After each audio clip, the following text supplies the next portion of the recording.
Uma boa noite a todos mais uma vez. É uma honra poder participar dessa live. Que nossas palavras cheguem a cada um de vocês como propostas de saúde, de alegria, de muita paz. E quero registrar o meu agradecimento por poder estar aqui na noite de hoje e desde já partir aí para o nosso tema, que é um grande desafio. Em meio dessa confusão, quem sou eu na fila do pão? Se ocorrerem alguns sons que não sejam da minha voz, podem estar certos de que é ou o meu cachorro Chico ou a minha filha Clara. Mas estamos em casa, tudo se resolve e a gente segue em frente. Para falar sobre essa temática, eu fui buscar uma outra confusão ocorrida também nesse século passado, quando, em 1933, uma família que morava em Frankfurt, na Alemanha, refiro-me a Otto, a Edith, a Margot e a Anne Frank. Eles tiveram que se mudar para Amsterdã, na Holanda, porque o partido nazista alemão, ele se alça ao poder na Alemanha e resolve iniciar uma perseguição aos judeus. Mudando-se então para a Alemanha, onde estavam aquela família judia. Gente, se tiver algumas interrupções, é aqui o celular também, tá? Onde em Amsterdã eles estariam a salvo daquela perseguição judia. Eles iniciam em Amsterdã uma vida normal, as crianças vão para o colégio, podem frequentar as sinagogas e tendo a sua vida particularmente como tinham na Alemanha. Só que os planos de Hitler eram planos de dominar o mundo. E ele começa em 1937, 38, 39 a expandir o seu poderio, aquilo que ele chamava de Reich, por toda a Europa. E as tropas da Gestapo invadem a cidade de Amsterdã e começam, ali naquele lugar, uma perseguição aos judeus. Quando deu o ano de 1940, os judeus de Amsterdã tiveram que se recluir num bairro próprio aos judeus. As meninas, Margot e Anne, já não podiam mais frequentar o colégio junto com os cidadãos de Amsterdã. Eles começam a sofrer todo tipo de perseguição, começam a sofrer todo tipo de preconceito, quando em 1942, Otto Frank recebe uma carta das autoridades locais pedindo para que ele e sua família se apresentassem às autoridades e pudessem ser destinados, pudessem tomar um trem e ir para um campo de concentração, naquela época o maior de todos, o campo de Auschwitz, onde 6 milhões de judeus foram exterminados. Ele não querendo ter aquele mesmo fim de outros compatriotas, de outras pessoas do seu povo, ele resolve, no lugar onde morava em Amsterdã, na parte de trás, construir uma espécie de calabouço, um lugar recôndito, um lugar escondido, onde ele, por 2 anos, passa sem ser percebido, sem ser notado por ninguém, ele, sua mulher e suas 2 filhas. E talvez aquele recolhimento de 2 anos para Anne Frank, a menina em especial, uma verdadeira adolescente. Ela contava 12 anos e durante aqueles 2 anos no seu recolhimento, ela foi de 12, 13 e 14 anos. E eu quero fazer uma ponte com os dias que nós estamos vivendo hoje, porque aquela foi uma confusão que nós chamamos Segunda Grande Guerra Mundial. E hoje nós vivemos uma confusão chamada pandemia do coronavírus. E eu poderia iniciar perguntando a vocês por que Deus fere a humanidade por meio desses flagelos, por meio da Segunda Grande Guerra, por meio agora da pandemia do coronavírus.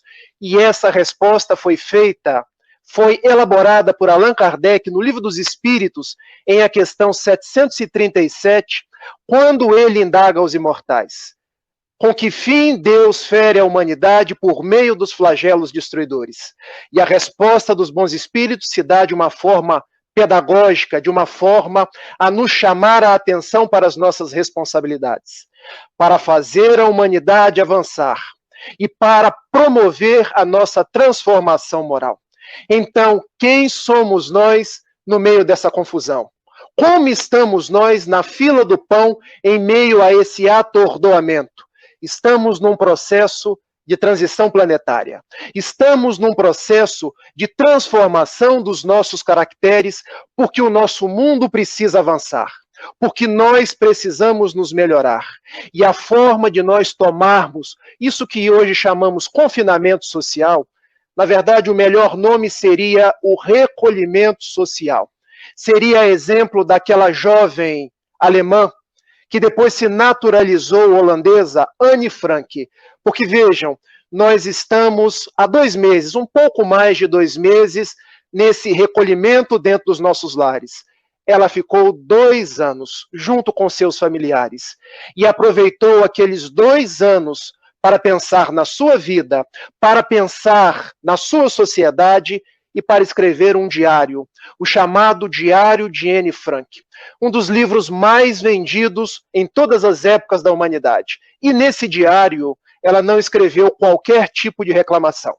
Nesse diário, ela começou a grafar como eram a vida das pessoas na época e como se davam as relações dentro do confinamento.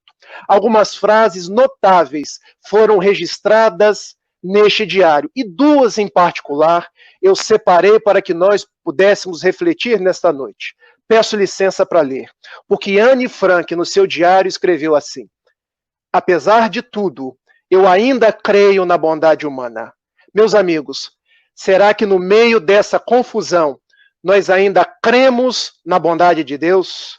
Nós ainda cremos que tudo está sob o seu controle? Porque vejam, estamos dentro dos nossos lares para testemunhar a nossa fé, para entender que estamos em dias de transição, para ressignificar os nossos valores e tomar essa pandemia, assim como Anne Frank tomou a Segunda Grande Guerra, como um processo de renovação de nós mesmos. E também Anne Frank escreveu no seu diário essa uma frase formidável: quem for feliz, torne também feliz os outros. Quem tem coragem e fé nunca perecerá na miséria. Será que dentro dos nossos lares, nesses 2 anos e 2 meses e poucos da nossa pandemia, nós temos conseguido exercitar a nossa fé? Exercitar a nossa esperança de que tudo continua sob o controle de Deus e, sobretudo, aproveitado esses dias para pensar que eu posso fazer os outros felizes? Que há pessoas com mais dificuldades do que eu, que enquanto muitas vezes eu reclamo, há pessoas que estão numa agrura, numa miséria ainda maior. Então, respondendo à frase que é quase uma provocação do Marlon para as nossas reflexões da noite: no meio desta confusão, desta pandemia, quem sou eu na fila do pão? Alguém que devo aproveitar o meu tempo para pensar na bondade de Deus, para refletir nos meus valores, para ressignificar os meus passos, para pensar em dias melhores, dias de esperança e, sobretudo, para exercitar a minha fé. Em meados de 1944, Anne Frank e seus familiares foi traído por uma das pessoas que se vendeu à Gestapo alemã.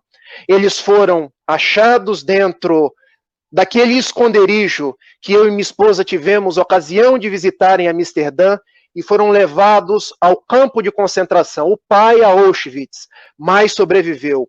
As irmãs e a mãe a Bergen-Belsen, o outro campo de concentração. Não morreram nos fornos crematórios. Mesmo nos campos de concentração, Anne Frank continuava com esperança, continuava na certeza de que um dia iria sair dali. Mas foi vitimada pela febre tifo, que era comum na Europa daqueles dias, e veio a desencarnar. Mas nós sabemos que desencarnou o corpo de Anne Frank, porque o seu espírito, a sua mensagem, o seu diário serve de reflexões para cada um de nós nos dias de hoje. Então eu tomo o exemplo de Anne Frank para deixar de esperança, de exemplo para cada um de nós. Eu sei que tem muitos jovens me assistindo. Sei que tantos são adolescentes, que tantos estão se perguntando por que isso? Para que nós possamos melhorar, para que nós possamos seguir em frente, para que nós possamos aproveitar esse tempo e escrever no nosso diário tudo que estamos aprendendo. Se não conseguimos ainda ver coisas boas, que melhoremos as lentes das nossas oportunidades e enxergar a luz no fim do túnel, porque como a Segunda Grande Guerra passou, quando os russos, quando os aliados tomaram na Normandia as praias da França e vieram libertar todos aqueles que estavam presos nos campos de concentração, também essa pandemia irá passar. E nós poderemos, Marlon, e todos aqueles que estão me ouvindo, voltar a nos abraçar, voltar a conversar uns com os outros, voltar a entretecer as nossas relações, agora de uma forma melhor, de uma forma mais alegre, valorizando a nossa crença espírita, valorizando as nossas oportunidades e sendo pessoas mais atuantes. Porque se o mundo é de transição, essa transição começa em nós. Deus envia esses flagelos, essas confusões, para que nós possamos, sobre os escombros do homem material, fazer nascer o homem espiritual, o homem que sobressairá no mundo regenerado, no mundo de paz, no mundo que todos nós queremos. Mas tudo isso depende de nós. Tudo isso depende do nosso querer. Tudo isso depende, tal qual Jesus nos disse no Sermão da Montanha: se os vossos olhos forem bons, todo o vosso corpo terá luz. Há pessoas que estão dentro de casa reclamando quando tudo isso vai acabar. E deixam de acompanhar as lives, e deixam de ajudar os vizinhos, e deixam de ver quantas pessoas estão se recuperando, e deixam de ver quantas coisas boas nós estamos aprendendo nessa pandemia, e deixam de registrar que através delas nós estamos nos comunicando. Vejam só, eu sou de Niterói, estou em Itapiruna, na casa dos meus pais, falando com vocês pelas redes sociais. Que bênção é essa, meus amigos? Eu queria, nesses minutos finais, porque falar em 30 minutos é quase um se vira nos 30, mas depois nós teremos o nosso bate-papo, as nossas considerações, onde eu quero ouvir vocês, porque falar sozinho, principalmente falando sem ver ninguém, nem sempre é a melhor tarefa. Que aprendizados nós podemos tirar dessa pandemia? Nós que estamos na metáfora do Marlon, na metáfora do 11º seu, na fila do pão, no meio dessa confusão, o que nós estamos aprendendo? Aprendendo a não sentir medo.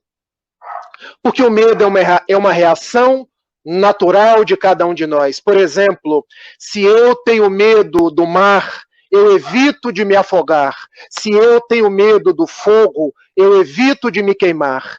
Isso quem nos diz é a benfeitora Joana de Ângeles, num livro notável chamado Conflitos Existenciais. Mas eu não posso deixar que esse medo tome um caráter doentio dentro de cada um de nós. E para isso, eu devo elevar a minha crença em Deus. Eu devo ressignificar os meus valores espíritas e saber que não cai uma folha de uma árvore sem que seja da vontade do Criador.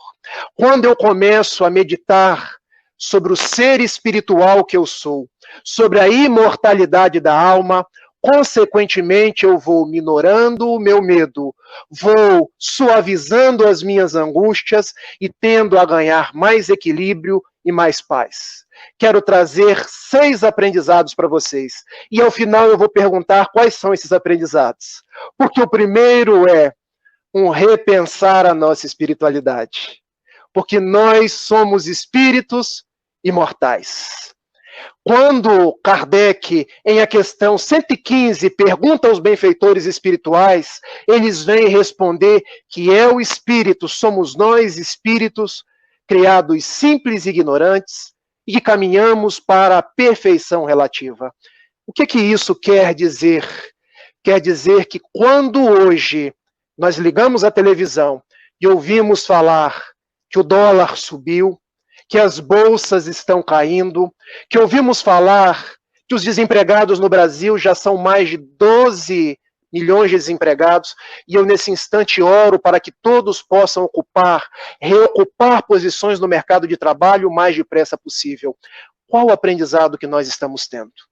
Nós estamos aprendendo que eu sou aquilo que é o espírito, e não sou aquilo que eu tenho, porque eu posso ter dinheiro, eu posso ter coisas, eu posso ter carro, eu posso ter casas, mas basta um pequeno vírus, invisível ao olho humano, para que eu possa perder todas essas coisas. Mas aquilo que eu sou, os amigos que eu conquisto, aquilo que eu aprendo, as amizades que eu consigo formular, isso eu não perco nunca.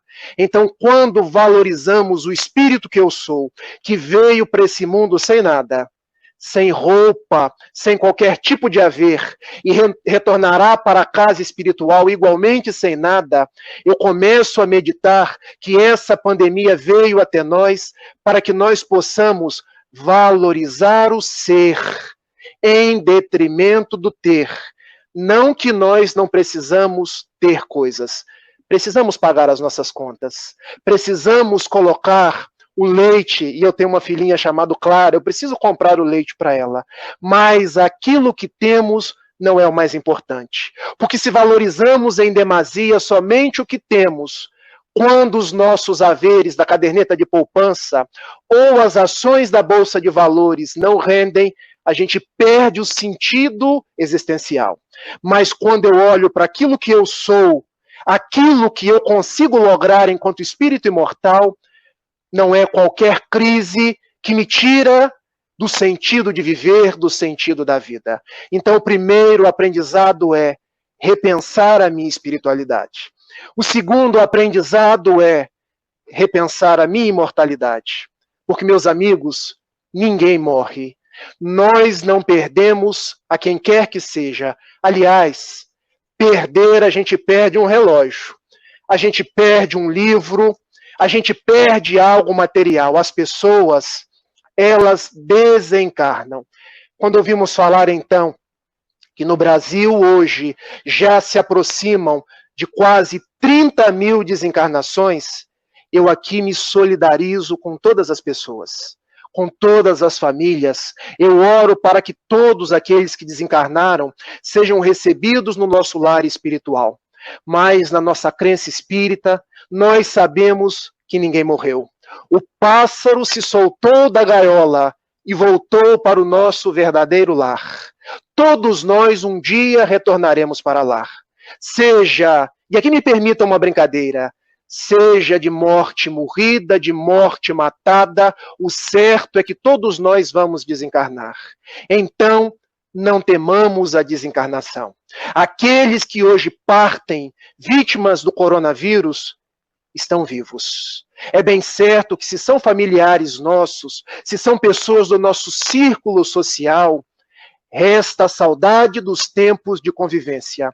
Mas não transformemos essa dor saudade numa dor lamentação. Porque acima de tudo, a misericórdia de Deus.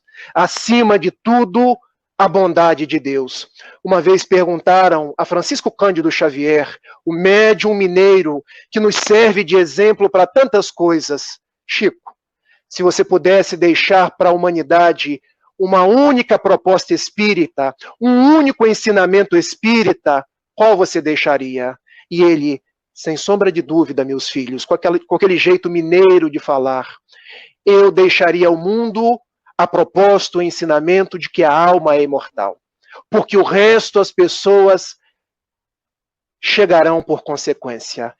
Daí, o nosso segundo aprendizado, imortalidade da alma. Todos nós estamos repensando a imortalidade da alma. Um terceiro aprendizado, uma terceira valorização desses dias, nossa família. Porque pensem, os benfeitores espirituais nos tiraram da correria do dia a dia, das múltiplas tarefas, porque hoje nós não temos tempo para nada. Aliás, não tínhamos. Porque trabalhamos de dia, estudamos de noite, porque temos happy hour, porque temos múltiplas tarefas no final de semana. Qual o tempo que temos para os nossos familiares? A misericórdia de Deus agora coloca todo mundo junto dentro dos lares, para que nós podemos olhar uns para os outros, para que nós possamos conversar, para que nós possamos interagir com o velho pai, com a velha mãe. interagir com os filhos, que muitas vezes são criados por babás, por profissionais remunerados. Um dia, eu ouvi da boca de Divaldo Pereira Franco uma pequena historieta que eu nunca esqueci e que diz muito para os nossos dias atuais. Ele conta que um filho chegou para seu pai e perguntou: meu pai, quanto custa o seu dia de trabalho? Meu filho, que pergunta é essa? Papai, responda, por favor. E o pai disse: ah, meu filho, meu dia custa X reais. Papai, quanto custa a sua hora de trabalho? Meu filho, por que essa insistência? Minha hora custa X reais. Papai, e os seus minutos de trabalho? Cada minuto meu filho, custa X reais. E o menino toma da mesada do último mês e diz assim: papai, eu aqui tenho 100 reais. Dá-me 15 minutos do seu tempo. E o pai, que era um médico afamado, pensou: ele só tinha tempo para os seus pacientes. Ele só tinha tempo para ganhar dinheiro e dar coisas ao filho, mas não dava de si mesmo. Não dava do evangelho de Jesus, não dava os ensinamentos morais. Ao menino nada faltava. Podia ir para a Disney, estudava no melhor colégio, tinha as melhores roupas, mas não tinha a presença do pai. E agora, tomando como parâmetro essa história, nós retornamos aos nossos lares e convivemos com aqueles invisíveis dentro da nossa casa. Aqueles que muitas vezes consideramos os chatos. Aqueles que muitas vezes, mas esse daí é um pé. Eu não vou nem dizer o resto. Mas estamos dentro dos nossos lares para fazer as pazes com ele, para entender as suas possibilidades e, quem sabe, para, através do perdão mútuo, podermos nos acertar junto dessa personalidade. Então, uma terceira proposta, um terceiro aprendizado seria um retorno à nossa família. Observem quantas coisas nós podemos fazer na fila do pão. Há uma quarta proposta, um quarto aprendizado, que é o aprendizado da tolerância. Porque, observem, o vírus, o coronavírus, ele não escolheu se vai atacar capitalistas ou comunistas. Ele não escolheu o rico do Alto Leblon ou o pobre da Rocinha. Ele não veio e escolheu o espírita ou o protestante. Ele veio indiscriminadamente e vai atingindo a todos. E por que isso? Porque Deus está permitindo nós repensarmos os nossos discursos de ódio, os nossos discursos de exclusão, os nossos discursos de achar que o que eu acho, que o que eu penso, que a minha posição política, que a minha religião, que a minha forma de enxergar o mundo é melhor que a do outro. Existe uma palavra cunhada não, desenvolvida por Emmanuel na coleção Fonte Viva, chamada facciosismo. O que é o facciosismo? É o que os homens no mundo estão fazendo hoje, dividindo-se em facções. Aos da facção da esquerda, aos da facção da direita, aos do grupo evangélico, aos do grupo espírita, aos do grupo da Zona Sul, aos do grupo da Zona Norte. E agora vem o vírus e diz assim: se vocês não se unirem, se vocês não forem tolerantes uns com os outros, se vocês não aprenderem a trabalhar juntos, vocês não conseguirão me vencer, porque eu ataco a todos.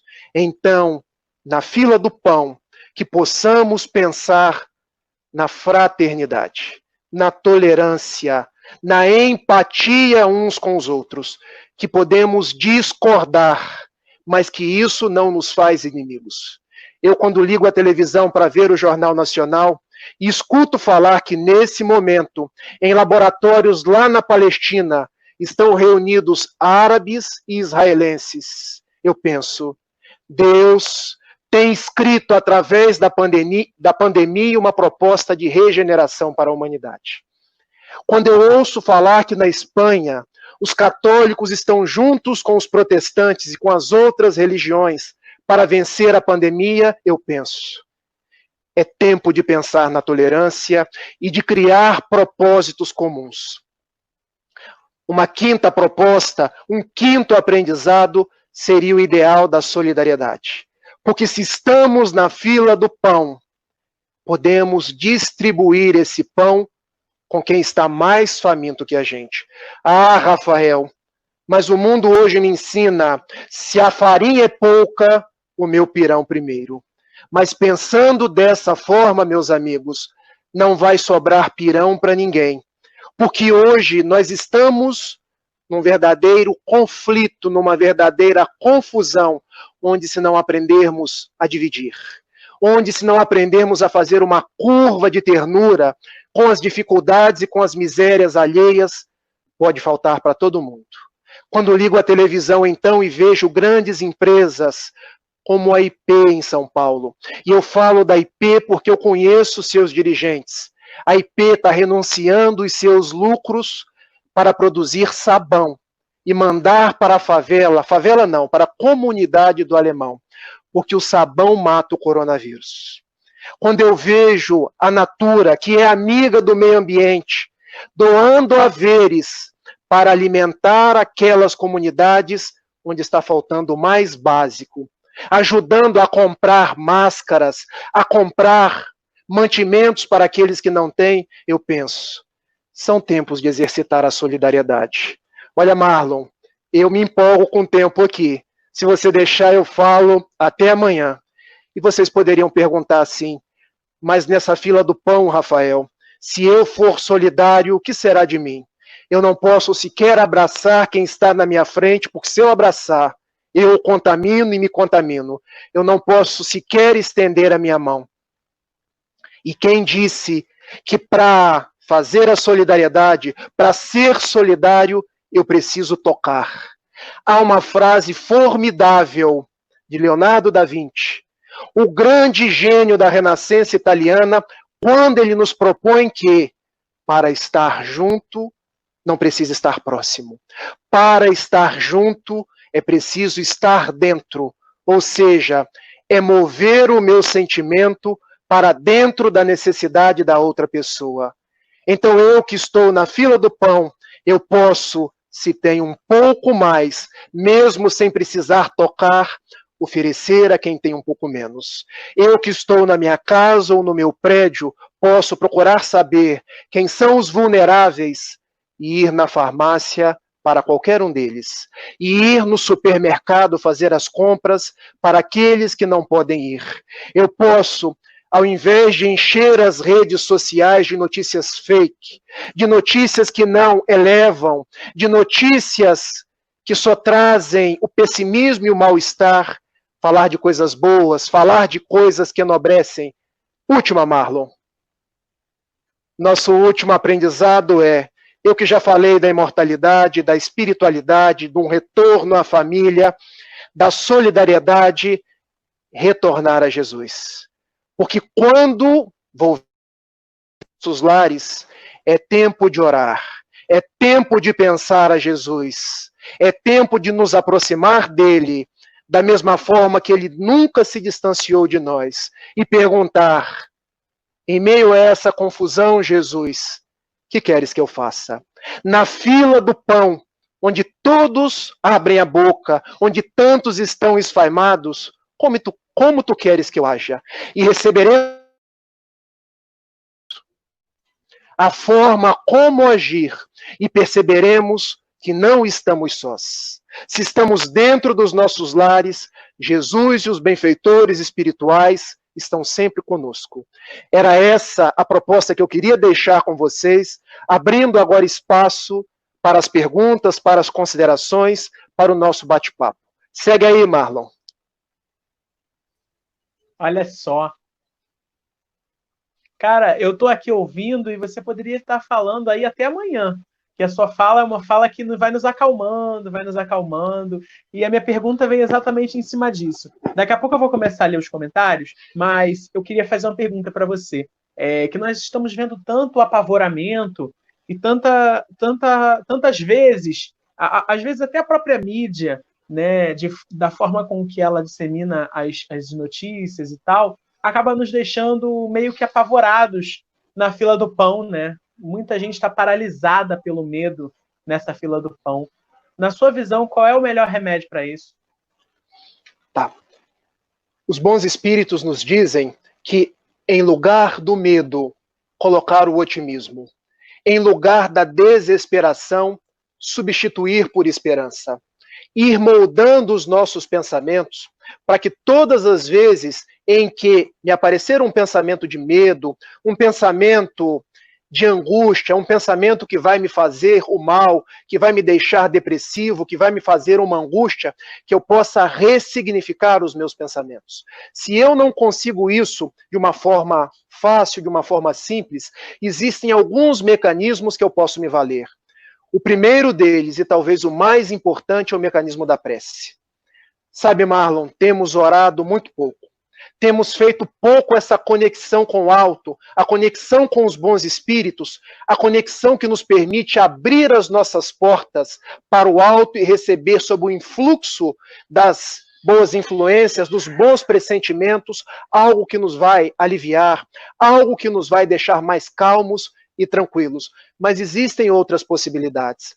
Ao invés de ficar tão somente de frente à televisão, vendo o número das desencarnações, vendo notícias cada vez mais difíceis, passemos a fazer coisas que elevam. Possamos tomar de um livro espírita, ou até mesmo de um outro livro que não seja espírita, mas que traga um conteúdo enobrecedor, que traga um conteúdo que vai me aliviar, um conteúdo que vai ressignificar os meus valores e minha casa mental. Eu escuto muita gente dizendo assim, olha, eu estou numa desesperação, eu não sei se eu vou ter emprego, eu não sei. Quanto mais a gente catalisar isso dentro de nós, isso é um círculo vicioso. A gente vai angariando esses pensamentos e eles vão volvendo. Eu posso substituir isso por uma boa leitura, por um bom filme, por uma música que nos eleva, por uma conversa com alguém que traz um conteúdo propositivo para mim. Eu posso ligar na live do 11º Seu. Eu posso procurar dentro da minha casa fazer vários tipos de terapia. Sabe como eu tenho relaxado muito, Marlon? E as pessoas vão rir de mim nesse momento. Lavando a louça da minha casa. Lavando o banheiro. Enquanto eu estou lavando a louça, lavando o banheiro, eu estou escutando palestras do Haroldo Dutra Dias, do Alberto Almeida, do Divaldo Pereira Franco, e isso vai substituindo os pensamentos malsãos na figura e na proposta de Joana de Ângeles por outros pensamentos que são pensamentos nobres, que acalmam e trazem paz.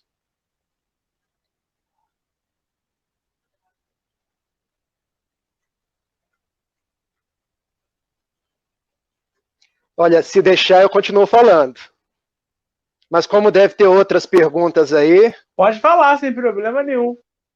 Não, mas então olha vamos só, lá. Eu tenho uma outra pergunta. Na verdade, não seria uma pergunta, né? Seria mais tem algumas pessoas aqui colocando algumas... o Júlio Filho colocou que a comparação que você fez entre o momento que a gente vive e a situação vivida por Anne Frank e sua família é algo genial. E eu também considerei algo muito, muito, muito inteligente da sua parte fazer isso. O negócio é que a minha internet do computador está ficando ruim. Então, não vou conseguir ler os comentários agora. Mas eu vou fazer mais uma pergunta minha, né, baseada nisso que você falou. E como mensagem aí que você possa deixar para a gente, você acha que após isso nós teremos nos melhorado, nós teremos aí tido uma melhora significativa após esse momento de pandemia? Tá. Todo processo de melhora começa dentro de mim mesmo. Eu acho que a humanidade, de uma forma geral, a nossa sociedade, a sociedade brasileira, tem recebido inúmeras possibilidades de crescer, inúmeras possibilidades de refletir, inúmeros ensejos de que essa mudança possa ser um fator determinante dentro de cada um de nós. Agora eu quero citar duas personalidades, se você me permite. A primeira personalidade é Mohandas Karamchand Gandhi, porque Gandhi nos deixa uma frase magistral que nos diz assim: seja a mudança que você pretende ver no mundo. Porque, observem, nós queremos um mundo melhor e nós esperamos que após a pandemia esse mundo se faça melhor. Mas essa mudança começa em nós mesmos. Essa mudança começa das pequenas atitudes dentro do meu lar, com a minha família, dentro da minha sociedade, no meu ambiente de trabalho, quando eu me proponho a ser uma pessoa mais dúlcida, uma pessoa mais fraterna, uma pessoa que vá substituindo aquela carranca, aqueles gestos de ódio por propostas de viver a paz, a generosidade, a fraternidade, por ver no outro, não um inimigo, não alguém que está contra mim, mas alguém que está ao meu lado. Todo o processo de amorosidade começa dentro de nós mesmos. E a segunda personalidade que eu quero deixar é a personalidade de Jorge Bergoglio. Eu faço questão de citar duas personalidades que não são espíritas. Por quê? Porque a mudança não virá tão somente dos arraiais espíritas. A mudança virá de todos aqueles que se propõem a promover a paz. Quando Jesus disse na 7ª bem-aventurança, bem-aventurados os pacíficos, porque serão chamados filhos de Deus, ele disse isso para os espíritas, para os católicos, para os protestantes, por todos aqueles que querem viver a paz. E Jorge Bergoglio, que nós conhecemos como nosso Papa Francisco, tem dado exemplos de que nós podemos promover a paz. Existe nos aposentos dele, no aposento humilde, que ele substituiu a luxuosidade por um aposento humilde, uma placa na porta do quarto dele, escrita em italiano, vietato lamentar-se, que quer dizer, no bom português, proibido lamentar. É vedado lamentar. Então, se nós utilizarmos esse período da quarentena para substituir as queixas, as lamentações, por uma crença viva em Deus e pelo efetivo desejo de melhorar-nos, e a partir dessa melhora contribuir para a melhora do mundo, eu acho que a gente vence essa pandemia e constrói um mundo melhor. Esse é o meu desejo, essa é a minha oração, e é por isso que eu tenho vibrado todos os dias.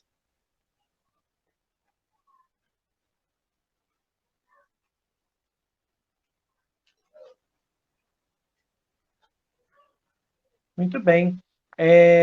Rafael, para mim é uma honra, uma alegria ter você aqui com a gente. Já te falei isso várias vezes. E eu quero te agradecer, tá? A partir de semana que vem, gente, você que acompanha a nossa live, nós não teremos mais esse formato de palestras. Nós iniciaremos um novo formato, um formato de debates, e com certeza teremos aí um espaço para trazer o Rafael novamente com a gente e seus conhecimentos que tanto nos enriquecem. Tá certo, Rafael?